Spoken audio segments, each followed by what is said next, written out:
Hello students, welcome back to my channel. ఈరోజు the pig and the sheep అనేటువంటి స్టోరీని మనం తెలుసుకుందాం. A pig found its way into a meadow where a shepherd was grazing a herd of sheep.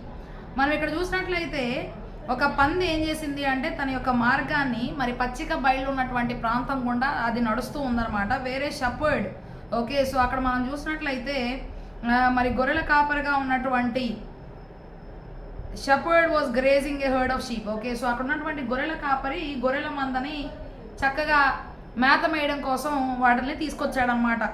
The shepherd caught the pig. Okay. So అప్పుడు ఆ గొర్రెల కాపరి ఏం చేశాడంటే ఆ పందిని పట్టుకున్నాడు and carried him off toward the butcher shop.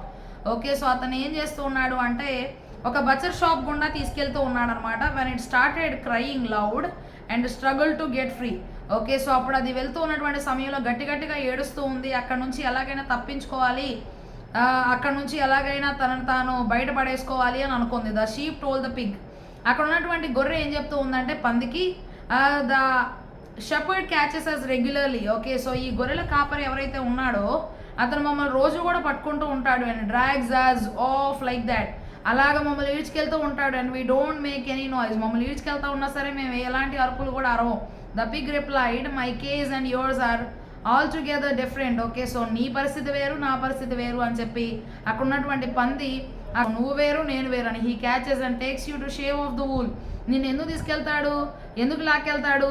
నీ శరీరం మీద ఉన్నటువంటి ఆ యొక్క గొర్రెబొచ్చు ఏదైతే ఉంటుందో దాన్ని మొత్తం కూడా తీసేయడం కోసం నీ దగ్గరకు వస్తాడు. షేవ్ ఆఫ్ ద వూల్, అక్కడ ఉన్నటువంటి ఉన్నంతా కూడా చక్కగా మెషిన్తో కోసేస్తాడు, లేదు అంటే షేవ్ చేసేస్తాడు. But he wants me to be killed for making the bacon. నన్ను మాత్రం చంపేసి నా యొక్క మాంసం ఏదైతే ఉంటుందో దాన్ని అమ్ముకుంటాడనమాట. సో కాబట్టి దాన్ని స్లైసెస్గా చేసి అమ్ముతూ ఉంటాడు. దానికోసం నేను కావాలి, నీకు పైన ఉన్నటువంటి చర్మాన్ని మాత్రమే ఒలుస్తాడు, నన్ను పూర్తిగా చంపేస్తాడు. నా పరిస్థితి నాకు బాధ కాబట్టి నేను అరుస్తున్నాను, కేకలేస్తున్నాను, తప్పించుకోవాలని ప్రయత్నిస్తున్నాను అన్న విషయాన్ని అక్కడ ఉన్నటువంటి పంది చెప్పిందనమాట. మనకి ఇతరుల బాధ చాలా కొద్దిగా అనిపిస్తూ ఉంటుంది, మన బాధ మాత్రం మనకి చాలా ఎక్కువగా అనిపిస్తూ ఉంటుంది.